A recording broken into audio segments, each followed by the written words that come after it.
ہزاروں لوگ موجود ہیں، اللہ محفوظ فرمائے کسی نے خنزیر کا گوشت چکھ کے بھی نہیں دیکھا ہوگا۔ کیوں ترک کیا ہے؟ کہ ہمارے رب نے منع کیا۔ کسی نے کبھی مردار نہیں کھایا ہوگا، کیوں؟ اس لیے کہ ہمارے رب نے منع کیا ہے۔ کسی نے ایسے جانور کا گوشت نہیں کھایا ہوگا جو اللہ کے علاوہ کسی اور نام سے ذبح کیا گیا۔ اب ان امور سے اگر ہمارا رکنا ہے تو ہماری عقل فیصلہ کرتی ہے اور ان کو چھوڑنا آسان ہے۔ بہت ساری ایسی چیزیں ہیں، انسانی عقل اس کا فیصلہ کرتی ہے اور اللہ کے حکم کو ہم تسلیم کرتے ہیں۔ لیکن کچھ ایسی چیزیں ہیں کہ اللہ کا حکم بھی ہے، ہماری عقل بھی کہتی ہے کہ یہ چیزیں درست نہیں ہیں، لیکن اس کے باوجود ان کو چھوڑنا آسان نہیں ہے۔ مثال کے طور پہ غصہ ہے ناجائز، شہوات ہیں، نظر کا پاکیزہ رکھنا ہے، زبان کی حفاظت کرنا ہے، غیبت سے بچنا ہے، بخل سے بچنا ہے، تکبر سے بچنا ہے، غرور سے بچنا ہے۔ لیکن عمومی طور پہ انسان ان چیزوں سے نہیں بچ پاتا، حالانکہ بہت سختی کی گئی ہے۔ الغیبۃ اشد من الزنا، غیبت زنا سے بھی بدتر ہے۔ تو کچھ چیزیں ہیں کہ ہم ان کو اختیار نہیں کرتے، صرف اس لیے کہ اللہ کا حکم ہے، اس لیے اختیار نہیں کرتے۔ مردار کو اسی لیے چھوڑا ہے کہ ہمارا رب اس کو پسند نہیں کرتا، شراب کو، خنزیر کو اور دیگر چیزوں کو اس لیے ترک کیا جاتا ہے کہ ہماری شریعت نے منع کیا، ہمارا رب منع فرماتا ہے۔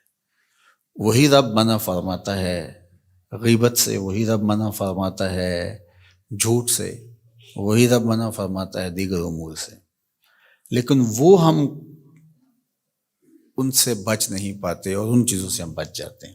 تو ابن عاشور کہتے ہیں کہ روزہ ان چیزوں سے بچنے کا علاج ہے۔ اگر کوئی شخص کثرت کے ساتھ روزے رکھے تو ان چیزوں سے اس کی جان چھوٹ جاتی ہے۔ اور رمضان المبارک کے اندر اللہ تعالیٰ جل شانہ ہمیں سال میں پورا ایک مہینہ اس مشق سے گزارتا ہے۔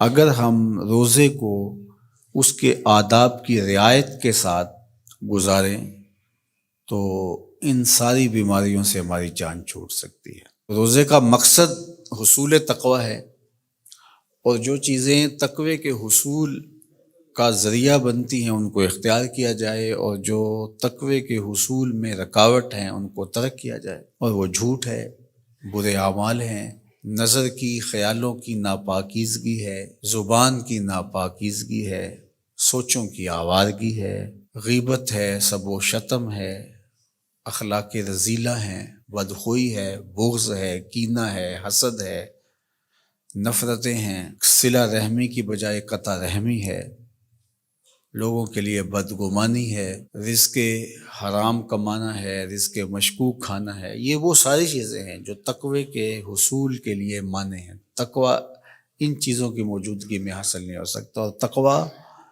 انہی چیزوں سے بچنے کا نام ہے۔ اور روزہ ہمیں سکھاتا ہے، کس طرح سکھاتا ہے کہ روزے میں اللہ کے حکم پر ہم نے ان چیزوں کو بھی چھوڑ دیا جو جائز، حلال اور مشروع تھی، کہ طلوع فجر سے لے کے غروب آفتاب تک میں نے کچھ نہیں لینا۔ تو روزے میں حلال چیزیں بھی اللہ کے حکم سے چھوڑ دی جاتی ہیں، تو پھر اللہ کے حکم سے حرام کیوں نہیں چھوڑی جائیں گی؟ یہ سیدھی سیدھی بات ہے، انسان تھوڑا سا غور کرے تو کیسے نہیں چھوڑے گا۔